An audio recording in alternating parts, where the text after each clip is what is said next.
Mato adishima maya mamunyina ha mama kwaba edmuba Owia television Russell say sama hodo esaka ni fi herbe so mo say prop to Owia Kaseɛ bonsemi obenya bia hye ewo YouTube ye Owia TV official TikTok any afi Facebook nyina and so Owia TV obenya semi be na wo so ahwe no atie ede afri open the king kan mu so dia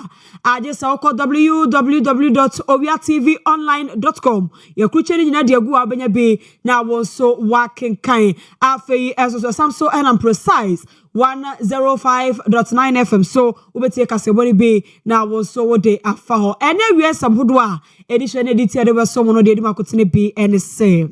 abai no edi ababa tudwa e ka kire adwuma ye form ye adwuma e woda man ho se o munya hwahwehye mu woni mo se o madwuma no ekutu o mo ne wo se sakraya abade na so bia ni ho a obehwere na adwuma ye ka se so Zimbabwe e mampanyi Emerson Inangawa wono so abaye man mu a obedi nansa ababesra o man ya hwekwan a ye befa so ayonkofo do mo ntem no ye bekoso a na yajiri mo sanso e na aso ye hwe embobide ho sam so de jebi agwakwam abababua ama me ahodo a wo mo ehya akomayare e wo asubiti ahodo no o ma mo niema ma na boa ama mo dwumadi ahodo no enso etumi akonkan osofo hye akwan ene akontempon sam so yira governance kwame agbozanso e de ababetudwa se akwan ahodo bi abandada ne gya ho nyina aban ne behwe no de hye big push nim na wa eni nyina e de ama Ghana for awia yi ensem yi ni afoforo kan ye bi editi edi hye ene aboabo no e de beso mo se pram se Owia Kaseɛ bo e wo Owia TV so awia yi mi awotime na emedin e de ajua nyako aboro ma e ba se sia ne de Kaseɛ bo ni chemu abesomo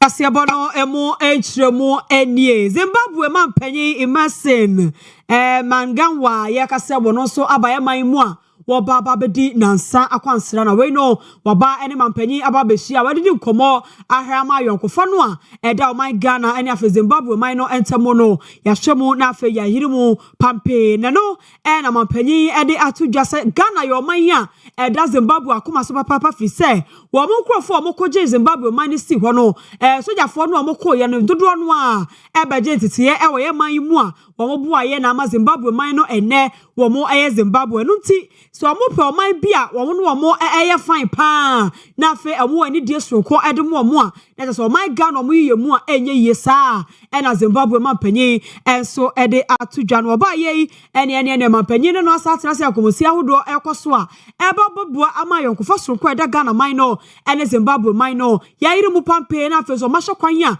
o mo di nwuma ahodo so begugu akwamu a ebeboa ama fe Ghana ene Zimbabwe ya yonkofo no eda yetem no enso akonkan na dwabo no ase no Ghana enso ye de achade sonko fefefe ede ema Emerson Nanganwa we no ekete ka ho frugu ka ho ena mo so ema ya achade a etwe sampa aman mienu ayonkofa eda yentem yentie se de Emerson Nanganwa ede sem no eto judgment no. Most of my colleagues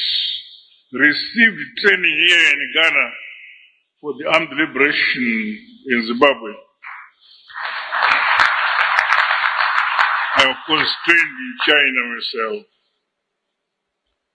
The liberation movement in Zimbabwe received arms of war as well as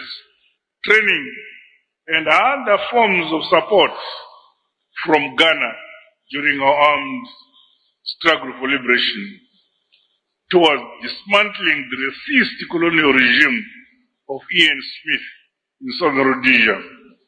We are forever grateful to Ghana.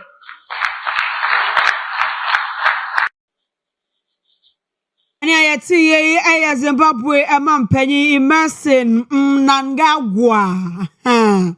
one also yet in kind and wachi and Ghana mampanyi His Excellency John Dramani Mahama so kasaya watch him say go from whether Ghana and Zimbabwe mining terminal ebekoswa na not merely ceremonial, it is a celebration of a relationship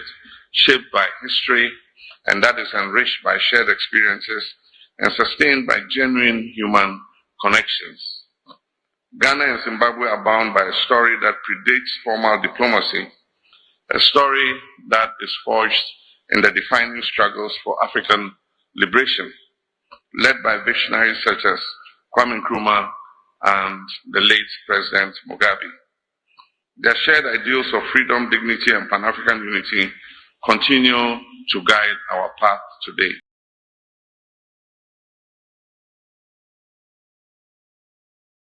So na yakwa waswafa wono eshensa se eno bade achade a wode achaye man so de Emmanuel Amakofi bua na ono so abekasa ede afada man no a se ehun sam yenim se company bia na eja no omo ekuro omo de eye adwuma Aboso Goldfields Limited se no enkrata asem ne ne manema bi omo contract no awu a aban ne chese renew anu so nye ye se no de e wa aban ne sem aban no na ehwe man no eso na adwuma fo omo wo da man ho no wo mumu se aso omo ahwe yi omo adwuma behwere wo omo na ye hye wo ho nam so ma aban na ba bonten chese adwumayefo ni nyina a wo mo ewo da man ho no bia enka na koma eto no yem o madwumayesam na bekoso a aban be so ahwe mo afi control hodro nyina aban ne so bekoso edi so na atumi aboa ama adwumayefo no mo ho no enso ho ato mo Honorable Emmanuel Amakofi. Process of the tender is going very well. I can also tell you that our commitment for whoever is going to operate this mine to protect the employees of that man is a number one priority. To make sure that they are better off and not less is the priority of government. To make sure that subcontractors and contractors who are already committed working here will not have any interruptions. It's a government priority. And so I think that is the reason why you see me and the members of the Select Committee of Mines and Natural Resources who are also very, very, very interested in this very important transition.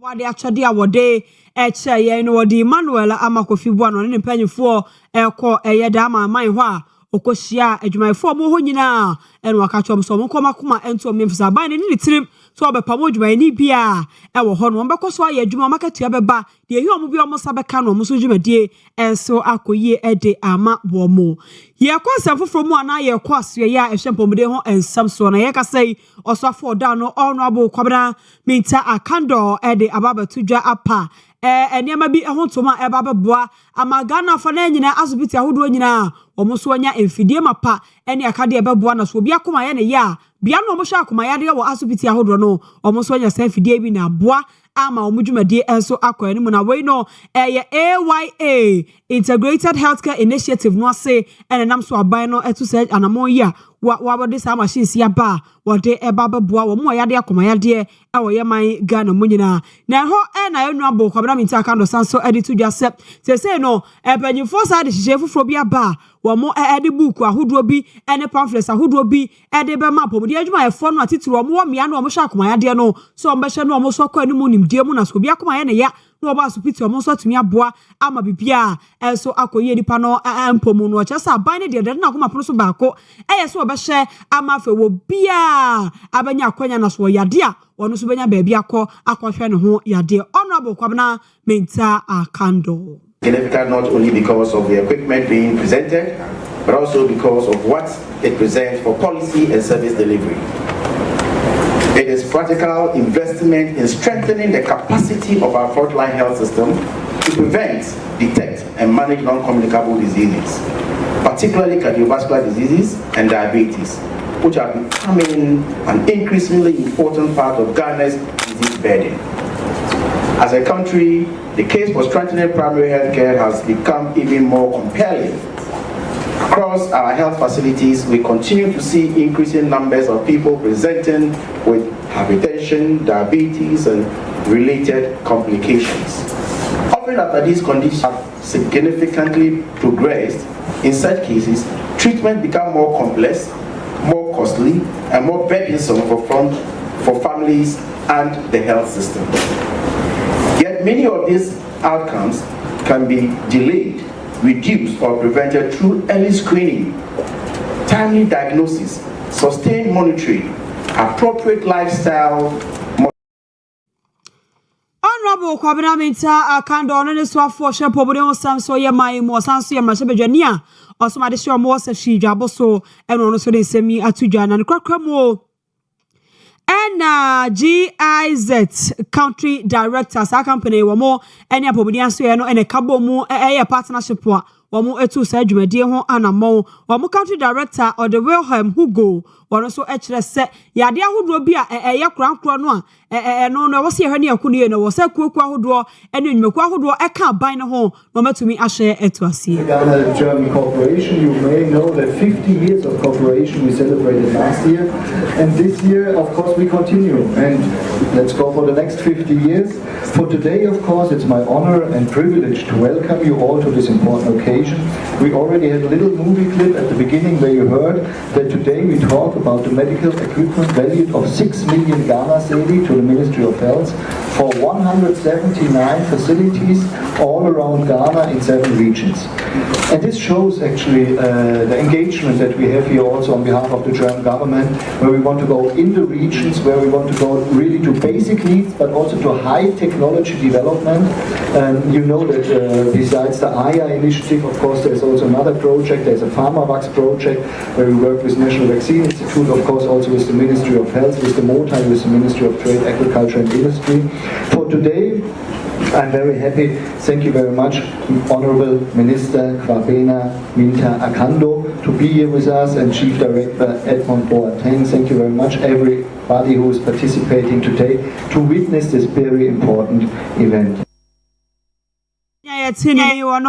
GIX country director with the Wilhelm Hugo. Bonifita Vita said you are Kwabena Minta Akando no naturally say. Obroni omonene pomudia so na partnership o maboa ye kasa di omo so enya mfidi a amanta mo so no mbecha de amomo na omo so ahye ede akon atia akoma yade ye fi sa 7 na ya maso ko so afọ no hwa kwan ene akwantempo ho ensam so the governance Kwame Agbozan wono so ede ababetudwa se abanyi ba ye akwan ya na wo contractors bi ensam a na eja abanda da no ede ma contract je omo beto so no ahamu abupan be se aduokono 90% de eni nyina ehwem ko yumpira ye hwe wakofu bobo ye hwe anim na de ma contractor we jikwa we ne koye jikwa we koye o ma mie ma to ma nkrofo ama ma pire no ma hwemu anyi de obetumi aye ene omo de emo owie no se wo bisa abanye ba ye ni big push project no wo se wa ye bi de na so so de omo ye na percentage no akwa duru anim akodu 64 no emu 23 de ya abanye da no ehwem ko yumpira contractor wo de ema road contractors no ena abeka abanye wo hoyi ede wo wie ye ene wo so Ghana for anu base abayi emfa ho se nyu na contract bi wo ha wo jemu no contractors bi bre wo ho abanda da no edu omo ka enu nti contract ede mo so omo nya akwan no omo asese omo fidie kura fi kwan so da akwan da so da ha omo enye so fo iche so omo be hye no omo tetu omo nyina ka na afi Ghana kwan dodo no a omo ye ede ama Ghana for. We committed the state to a total of almost 8 billion Ghana cedi. When there's no evidence of commencement authorization, no evidence of any tender process. So how on earth is the Ministry of Finance even supposed to budget for this expenditure? So sometimes the public need to understand why these things are what they are at the Ministry of Road. But you see, people oversimplify and the understanding. Of course, majority, more than 95% of the projects I have seen we inherited. There's no evidence of any tender or anything. Absolutely. But these are roads going to communities that need them like yesterday. So what should we do? Terminate them and say that we should go and do 1 year competitive bidding for it? No, but there's another way to check it. We can continue that same project, but ensure that the contractor carries out the work as expected by the standard, and we only pay them for the work they have done, not the contract price. Like I keep telling people, we don't pay contractors contract prices. We pay you for the work you have done. Core mandate of Road Fund.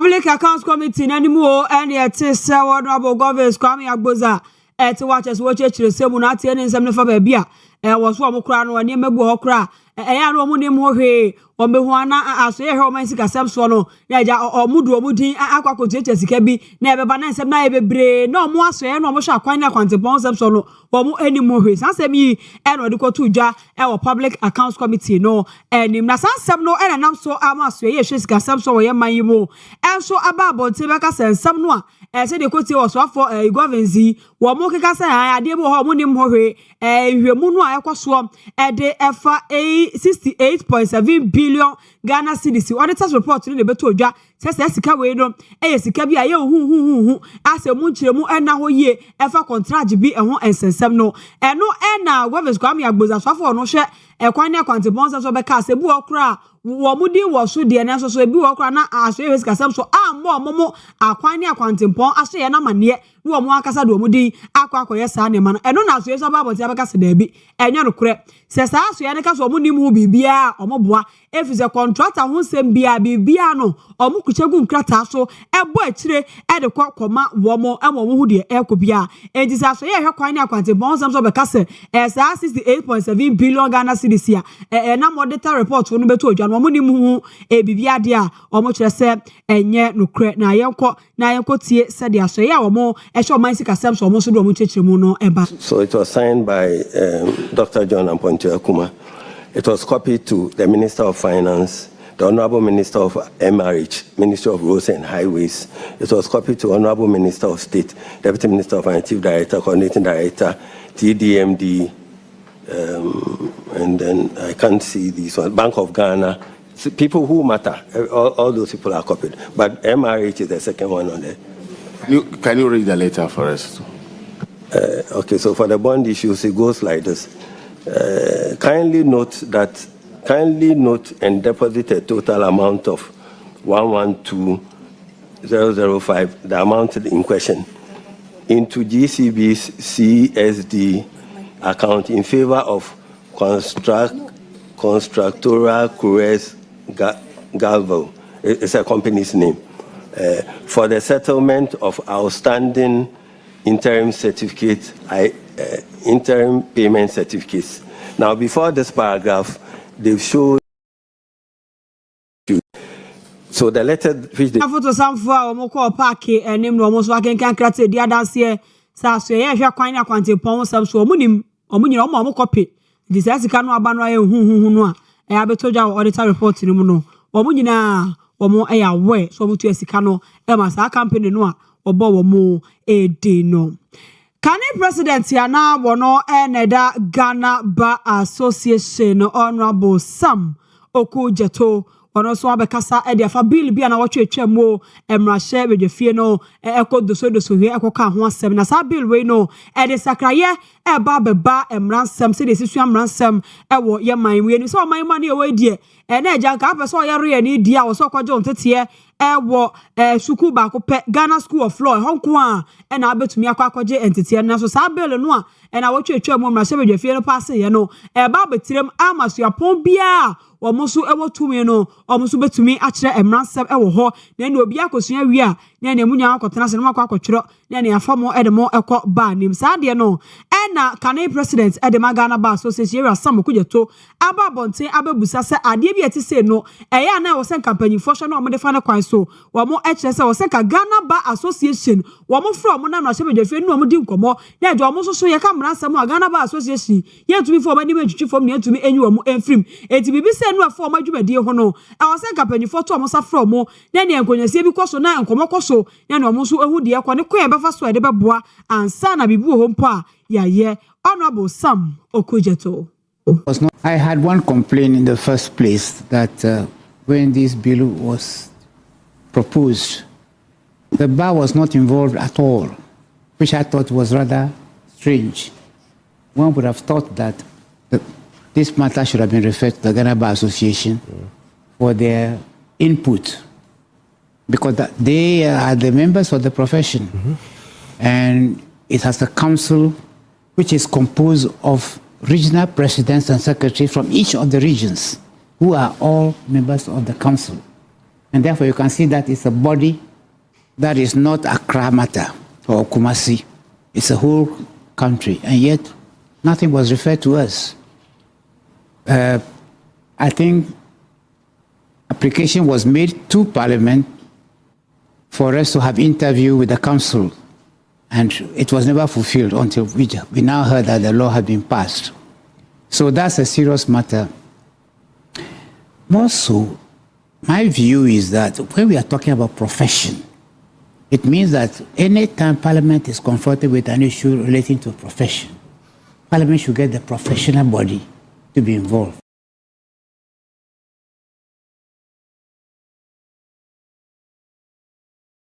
And I was some Okoja to Kane president and our Ghana Bar Association and so editor just and Papa Mua. I was say and Ghana Bar Association, Mashabe Fiano and Wamudim Komo, no Musunim Diama Palmo, Efasan Samuel Honwamuso, Ede to Ja. Yet also now ya call and was in Samuel, your national president, the Teacher Trainees Association of Ghana, Yera Nanija Divine. Ono so asra bane sa bane hwe na onam na so ne so afo ono hwe ngomasuan sam so yera hawo na edusu de betu dwa sa bane ya krado as se die oba befa akyerkyerefo omo ofie be yese 7000 empemon so na ban no ebefo omo no ato omo de awo Ghana for da nyina eno opanyi de ba betu dwa se wo mo awie suku ko omo tifie nko akro omo bro 30000 na bane ka so obefa 7000 dia eti se de wato bo de abo wo so na ta so na bane nya hwe ena nya se ba bia suku wo bia teacher ni wo ho ukọ sebe enkurase ni kurokuma ni mu a emia bebre ho a chekere phone ho enti sa 30000 yo mugu fie ka ba ne na adwo so ofo mu a obenya ba bia de o chekere ni bi asente be aban ne hwe na wosesa na adwen na ngomasuan hosam no wonye ni yie na ne nipa 30000 yo mugu fie o munyina kwaje nteti o munya chekere adwuma yi a wo mo be ye won tro mo enfo mo ko Ghana afana nyina yewra na Nija diva yeah you're okay with the number almost you met my fan which is 7000. Yeah, I did be like, you're okay because as you speak, you have 3-year badges. Almost is here, like Omadru said, they should recruit them, and 1-year badge is about 17,000.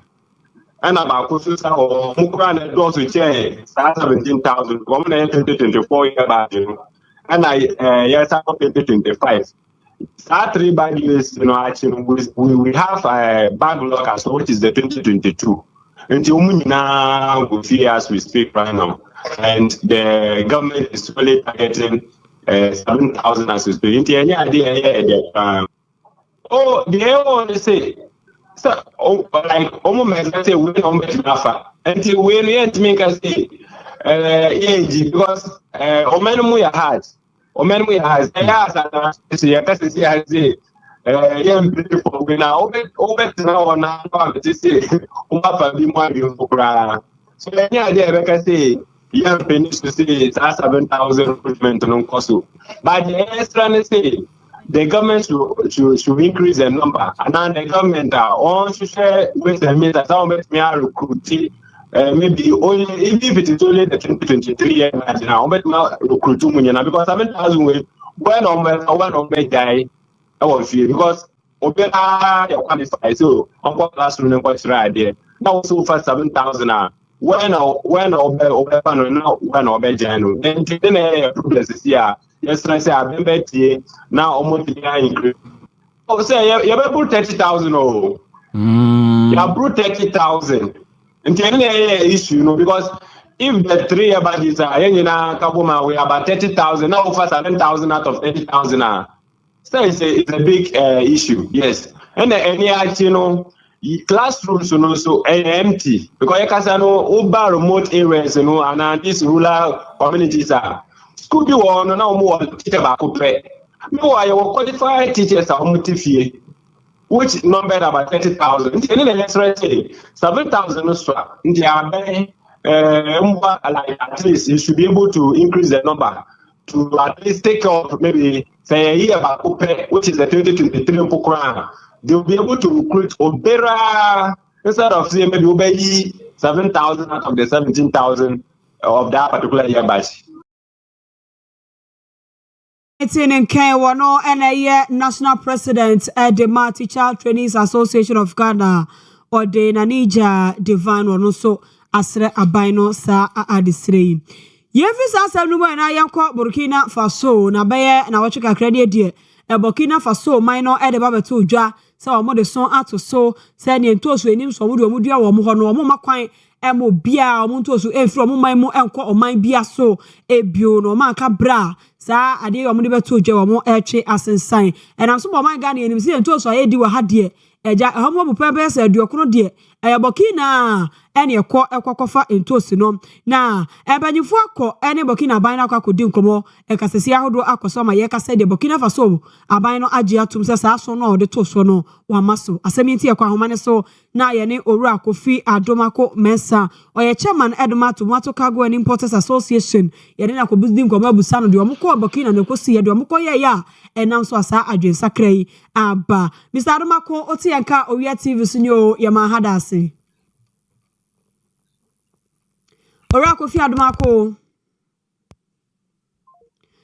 Yegusu atoto ahoma no say benya Owia Kofi Adomako Mensa ne no akodi nkomo na ye chairman Edoma Tomato Cargo and Importers Association of Ghana o campaignfo a womo ekọ Burkina Faso ene enyo omo nko aswafo no hwe dwadie ene afi agribusiness ene fidijuma ho nsam so Elizabeth Ofosu ejare omo nyina aka obi no omo koye eja Adomako Owia TV so ne o ma ha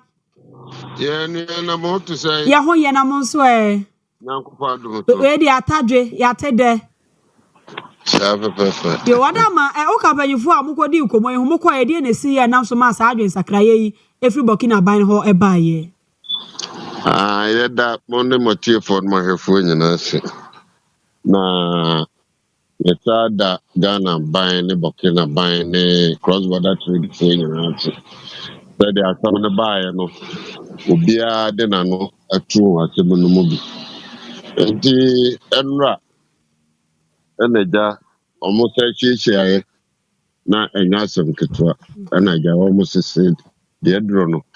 asan se adwuma no ne ye no nipa bebre hu ne wo mu ebi de sika wura mu ye kura ye ton kura bi so diska boa kuafo no num ne ade enti na nchirichiri mu koye na kire se ene ma taso mu de mum na ba no ese ono so behia tomatoes no we bi se de akoye se ye betobi omo so betobi okay omo num ya enti se sa na akosie yo na o chika krani a omutu mo ne yen hwe de susan so bi bre o man Ghana fo e fa tomato no nsam ho enjisa so no na ayayem hihie esan se na soja ban okay na se de osika no so no na edin se wo bako nanim etina tembia na akoye se GCS so ya ho nsa na etumia aye se group na etumi omo de ho nkomo enti group no so ye ona omo bia omo to ene omo nso edi sika hye adwuma ni mu ti na o se obia so ahoba eba asem no mu bie enti ewom o se na deadline ye 31st enti na kesi egusu aka enti ye ho aheda nkyire bebresa na kese empire ya ba ne se enso no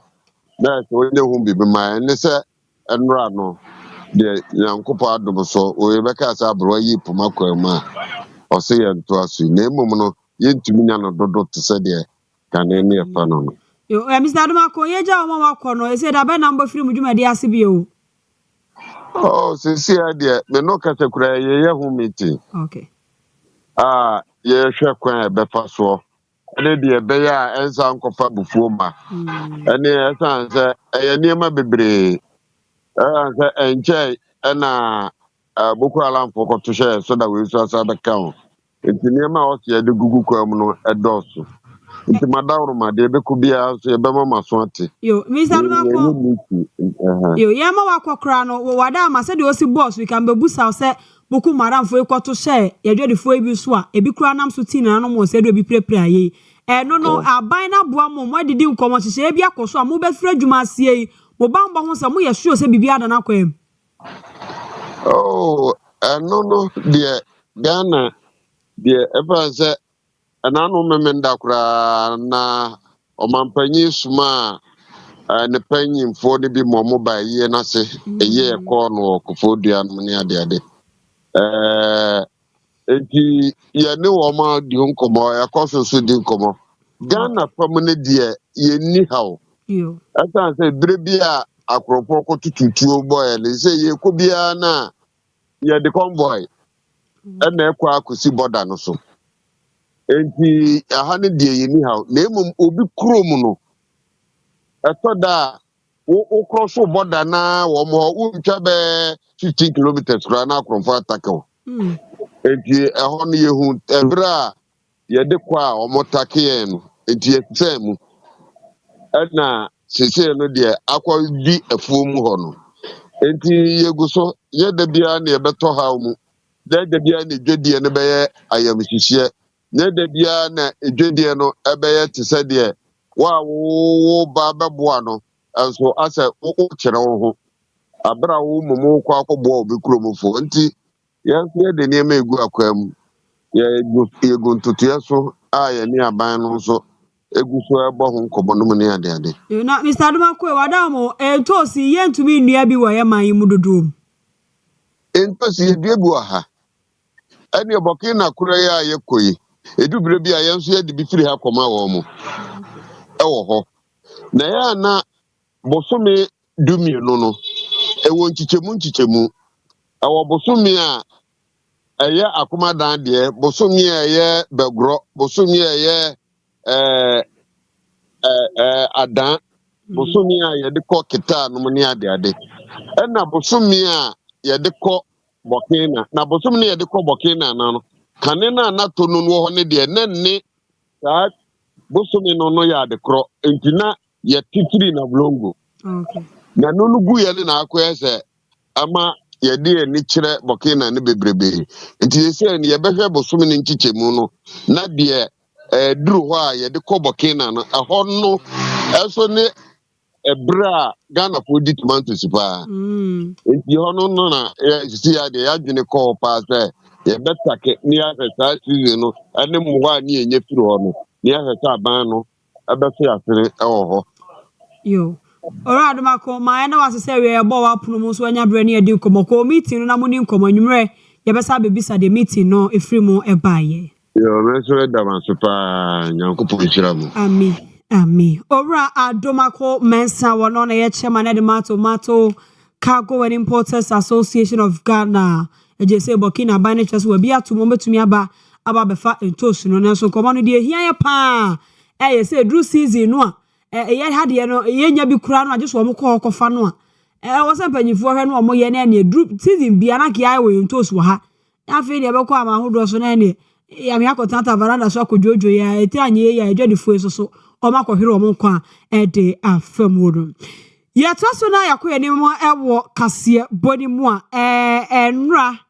yaka kire wo sɛ swami mazin ene ne potem ho adwadifo ho ne mazin fo wo ho ene swami interchange ne kwan no omo ye no anwe ne se ho no ene omo sisi kwan no hyehye tai wo ho omo kasa ye pa no omo kire sɛ de ekoso no ayeyie futuro ku omo futuro ku omumu omo yare enutaban ne mehwe na ekwan no abandada no be so omu a ogya ho no omo meye no omo wie emfa emo omo interchange ne so abohyeda ho no omo meye emfa emaye nam so ama enei asante mantamo so for Dr. Frank amwako hene wode ababatu dwa se contractors yo mo so am interchange ne kwan ho no omo je no aban yo ba ye etuo omo sika nyina ede ama wo mo eno nti no so am fo ko makoma to omo asate man fo ko makoma to omo mfise enche bia bo se no omo so ne bre no omo de maaye se contractor ne be wie so am interchange ne kwan nyina no e bedru ho no na contractor no ewie ne nyina fisa aban ne tue sika bia ka bia ede ama contractor no a Washasa ejuma no de sansem way to dwa abra ne de wo mo enam so kɔ fom na wo mo ekwa kodi sagranti wo ho dwumadie ne nyina aye asante feast no a eja dwumadie no a yedi ewo mantam nim Dr. Frank today they have received information from the transport ministry that payment has been made to the contractor Rango on Swami Interchange. All debts owed them from 2024 all the way to 2026 have been paid them. And work will resume on the interchange next week. Also to remind you that work is ongoing on the Mankrasu Road, the Kwai to Santasi Road, work is ongoing. The Agogotumame Kobo Road, work is ongoing. As we are doing all this, we're also ensuring that the bricks and mortar, the solid concrete works that needs to be done are also being done. So before you ask, I wanted to let you know that these are some key interventions from central government. Thank you very much. Sante Mantamoso for Dr. Frank Amwakohene. National Association of Sachet and Packaged Water Producers. Omonso Eda Baba Tuja say yen share no say sachet water no. The emiansa no fo no. Yen hwe no musa bo no. Say so omba be pagem priso omo kire say entwakwa no ekoso wo Iran ni Israel. Ede afe US aman no entabu no. Enam so ma niam bia ya no omo kra ede ye nsuo no. Ene bo no kosoro no nti ye hwe ni musa sachet water no omo so eba be pagya ebuo ni omo kire say e say no de na wo mo 30 no bag ba ko no a ya toro bi 7 cities 6 cities no say bi be ko 8 cities ka mo so bi be ko 10 cities na chese wo mo so so aja wo mo ye no store so 15 Ghana cities bag ba ko bia sa ene wo mo say no ba ba na owura kwame Japan intra wono ene ye National Director of Corporate Affairs at the National Association of Sachet and Packaged Water Producers. O say abere na edu na o say Ghana for to massive fiso djuma no mo ye no e o so mo ma ye supa enom e na nema no mo de aso bo aye de no nti ene mo asisa agina ye. Okay. Titia. We nyina nim se ntokwa bi asori ndenden e wo Middle East, US na Israel na afi oni Iran. Na akofore Kuwait ne United Arab Emirates ne omo di oil ho dwa nyina ama oil ho asem no ayeka na kwa atwe nti yenso yedwa ayedie no roba no yedi yensuo no nyina petrol chese oil petrol mu na yenye free nti omo a ye to free omo no so kra ta enema mu de ye roba no e free ta Arab countries no ho baby a ye oil ho ayi no free na say no omo nya ta akande no a omo de ye roba no because oil no ho ayede nti ama omo companies no omo supply ye nkofo no mo de roba na emaye omo bebre declare the bruni friend force majeure no kire say me ne wo contract say me 7 ton anyema ma wo but BBS ada se bia asase wo so anase kun BS ama nti mintimi en supply anyema no no ma declare force majeure nti me ne wo contract duka watuaka ba mintimi supply anyema no it is ebi ni ho mintimi esa kakra bi ni menya ma wa no an menya bikro ho mintimi de basa ama roba no bo no ayedin omo ye fa ne mfo omo tutum zo onya bi nti ama ne bo no kosoro nti ye ko fa ne ma ne sese ya ne bo na huri ekosoro nti ye ka se yenzu ye ntumo na chese ne ye dwuma na ye gu no nti ama ye nso so ba force ye po yenzu ye to ne bo baby ho no kwa ya apomanimu ebi wo hono mane boy apenzem kasi me kono nchechiri mu eye bebre obe kan ayi rubber bo obe kan bagin rubber bo obe kan webu ansa na de se petrol kura yinyina ye nitua se ne yetoto ne 10 cedis ne kan se diesel eko almost 18 cedis yinyina ye ntokwara na de aba nti diesel kura na no so bi aton 10 cedis 11 cedis ne kan se duru 18 cedis nti ano so yinyina wo kan yinyina de se ne rubber ne bo no a yina so ekosoro ndi na ama ko wie say yes say ye kan ye association no recommended price edi 2 bia o ye o nsuo adwan for say eniema ye ni hunu eni de ye tie eni se de eniema ni sikono wo no so etu ntwae ndi se o pese odwuma enwu na bitima tenem na bitima kakra na sa be ko wano edia eni price no so we ba factory so pese obeto nsuo no bia owura factory ho a so no an ba a obeso akọ so ne ka ne ba yo ton bag ba ko man ACD una also ana de egu se de akoma no a no waton a odo ha fama ne 10 cedis na ono nso mfa kakra bi entoso bi a 1 cedi na 2 cedi bi on fa ntoso no ono so nton ndi de de koma ne 10 cedis a bi ono ro ma 11 ana bi ono ma 12 cedi but enam ze wo no ntwa yinti no yenim se eniam bitime as bikra bitime sa ayire so akonanim bi se BBC BBC no yet documentary be on war no and almost say bomb Iraq or the Iran for atoto across our countries mono so what is a war no about a form na and say you see a jar war into a na as a petrol born bafom if he's an American BBC as I say installations will be whole say no almost a war nija nekura it may take 3 years as an almost me about normal situation if it's installation I say we hold more just 3 years and some almost I rebuild it to normal situation. The yes solution war nija nan bibi asaba. Inti yes the war nija ya you beat me aba form. By be ana inti ba form emi dru ba bi asese na ye war say no. By beat aba form fi say nwom no sesa asana so esesa. And yes na ti bia se ba form wa. And yes na petrol cost ra or the car for tumu. Say ye tiba form o musu dru me o musu timete so. Inti yes so the bafom is a bit to bafom then say banana Wono and National Director of Corporate Affairs Edema National Association of Sachets and Packaged Water Producers or more transuno and also adding to more body in tia they say suno sashe buono or more eba abe pichem Yataka Siabana Sona Yako Accra Mayor Akache Honorable Michael Papo Alote na wono so ahye se Kaneshi Fort Bridge se sia panifo entum hwe no bia ankofa sa etwene no esubi ochese etwene no ochese fa baabi abua anhwe yia na akopro bia na so obi akwakote ato wo so a na eno so yankwankote asemde nti ochese no manimu ya panifo atum hwe no bia ankwankofa Kaneshi etwene no eso kopim se siesie ahodo ebe koso ochese meyoko ho elo de nani kohwe se de esitie no achese wo mo anam so na adwadefo atete ho nyina wo bia sore enkopo be fufuro no kobo ne sisin free se no o ma be free siesie ase no ma sanso aye Kaneshi Fort Bridge ni bio ede ama tuamufo no no bu we no di tuja se de ade bia de dipa kwa beto asemu bia omo hwe tasa ho nya ho so to na wo mpasamu bi na bibi koso na ade a enya ede wawuo ene brabeba no aboanan no apa akra me yo kira kwan no aka che no animu ya ono so ebeye na waba na obetu ho anamo wo se woni MMDC saban krache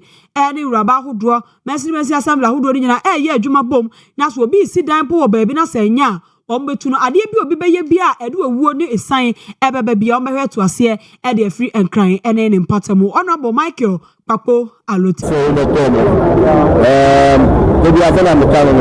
I need to about my so when the small into your bass or the soon the soir within the municipal and the 4 million my bad back in the USA my bad and bad because of myself so much away I did a bit of capital between and like go back to office and my always Sigaraka and I'm the man be Arika and my be Arabia so I'm also the image is Sigaraka and my movement is that and it's a share with you but I be got to me a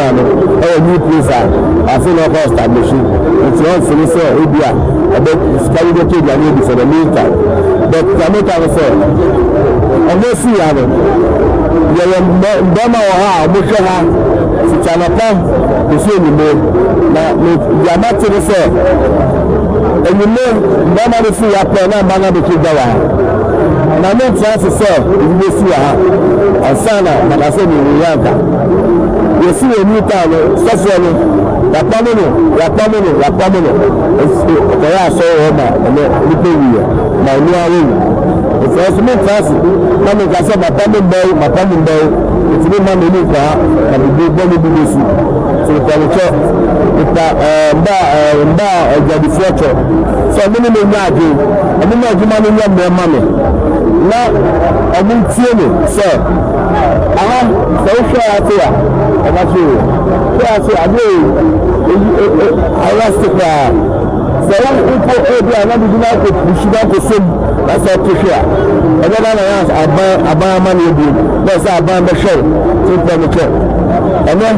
if you ban ko abia wa hano na block anopa emi ne wo che bibi ma to den cut it off say after me cut it off sakabio cut it off chapchini Second Timothy chapter 2 verse number 22 2 Timothy. Me bro for open your scriptures to the 2 Timothy. The mono kamia ko yeso obi kira de e private school as well teacher ni we de wa bon wo school wa ntwa enu nti no cha de private school so san asem no aya na bi mo ka no a e hye bi mo tirim no wo se hye na yeyi e de free say private school teachers ye cheche for mo so wonim de mapa a mo so wadwuma de mo tie na ye adwuma so e no mo ye nti mo hia abaso body of the sansem we to twa abra na competition bi omo ye e de ema basic school students a omo ewo omanyi etifido mantambo ho no omo wie no omo yi school no miensa omo ekọ nationals ewo etifido mantambo ho no wie no kire se ampa private school teachers ya cheche for so bo mo ho modern pa enu to omo so hia ka de ebeboa ama mo dwumadi enso akoso Pastor Philip Sapon. By qualified teachers no, and I know private schools are masters and charge the least will be graduates. There's no she need to say trouble. So private school be teachers are good now. It's message say school be one home or year. Say first next one more private, no more experience and no trouble. So it was any schools na you my schools be baby. Schools be na for qualified teachers and what should I do? You take now one more money near the body in a year. The man who say who said you made an air code and experience. So where shall say mass and Pania ye, not put a mass on ye. The low school got more than 300 something percent, 320 something percent, which is an excellent performance. Tomorrow and Pania challenge almost 100 more. To be Miss out for me and challenging Pano more. At a chair for and one Pano at the training, and Pana and one mushi. More to come on the Sunday.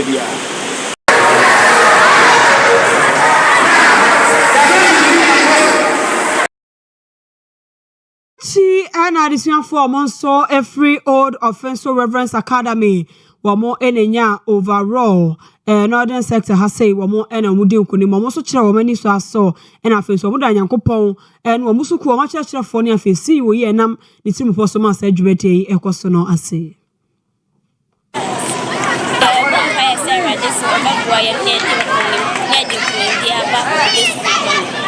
So say when how far ya ban and you have one your journey is dear better was up for you. Say the school my yes dear sir in a boy it's me the in sir contest. What did you want your it's something I meant to me tell me in our sense. I idea was a movie idea. Anyway, baby, I enjoy it because you say, I'm more having in a informal swimming or some form of the addition for our old offensive reverence academy or Mudim Kunemo Jumedian no, and it is so so a day and Nasia Emma Ghana Funina. And for my church for any CEO, Yera, Pastor Philip Sapon, when I'm the team poswa, sa contest see. So yeah, the Nasia Emma Jabe Rural Bank, another bank about qua. Adia be a physical some will be out of Hoko now a Jumano awo ya no so nya ska ede ashem. They say Jabe Rural Bank so mo dia kwanya abeto ho. Say ye shares and apesa wo to na so person be bank radia. Jabe Rural Bank akache and na wo kwa mo maboa sa kwan so. Omo branches no endorse Santi Jabe and omo headquarters no. Wo ko branch bi aban wo bia okwa omo susu no kra de omo ababa na so ababa je ne kama service so na apesa wo ya omo chichemu omanu awawo omo no ko na koye omada achinti account ni be efa omo to shares no na afi wo so wo ye service there boa ama so dwumadi no omo ni wudie no akwa ni mo e de ama Jabe Rural Bank pe envishado 9 ba ko 41 years e no ma ye adwuma so e de asom Ghana for atonso so ma be bie foforo kra e wo high school junction ho atonso station ho a okwa abanya Jabe Rural Bank now was so no more Eddie Juma from 0544-745-856 and that's 0271-464-327 and 0260-970-407. Links Beauty Parlor. And so say adie bi efeti ye ho, adie bi efa mowre ho, adie bi efa na twitwe ho, adie bi efa ho feto aso bia. Links Beauty Parlor lenda ka che na wo ba, obebo bechu makeup de kama wig type any kind of bia. Links Beauty Parlor be shen wayama oye lashes, oye nails, oye pedicure, oye manicure, oye wig installation, oye revamping. o pesa oba no cho makeup ye esan so etro wig ho bibia a 1 month intensive training obedu skaki to be a Links Beauty Parlor or Dabai Maranatha on be share na wabo osa kwan so frɛ no 024232 1043 024232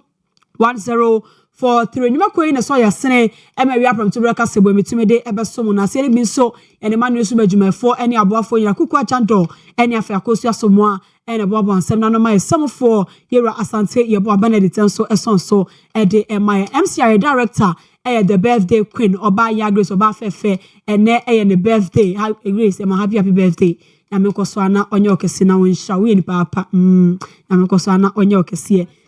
ai sima omo nyina ehye ho enana ya wo ho buji e wo honom afi Nelson ene omo nyina omo ka ho bi na omo boaye e makase boy yetumi ede ebre wo me di ede aju anya ko abro ma omo ene sha enya do